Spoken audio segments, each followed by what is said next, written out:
The last thing that I do for most of my kites is that I put battens on the sail. Now here I have attached two battens to each side of the spine. One is carbon fiber, one is made of bamboo. It doesn't really matter what they're made of, as long as they're stiff. And I measured 1.75 inches from the spine along the trailing edge. I made a mark and put that line parallel to the spine, and that's the location of that batten. The other one is 5 inches from the spine along the trailing edge towards the wingtip.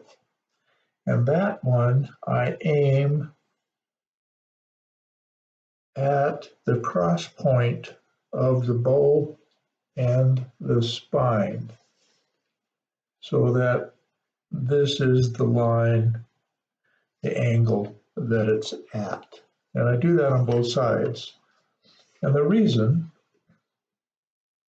and I just glued these, and when they dry, I'll put small pieces of tape at each end just to keep them from coming loose during flight, because the trailing edge gets quite a bit of vibration.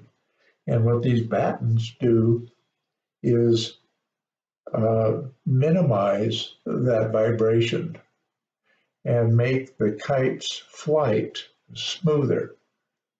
And I also think it aids in the kite speed because of that. But these battens are optional. You don't have to have them. The kite flies fine without it.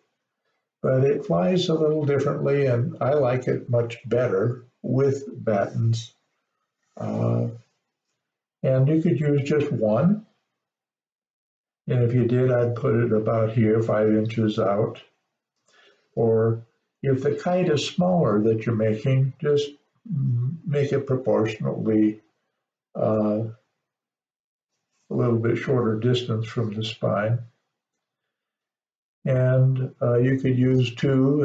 I like the parallel one because what I think it does is it helps form a keel shape at the tail section of the kite when you are retrieving the kite line and adding tension to the kite line, and encourages the kite to have a very straight flight path, which is what I like in my kites.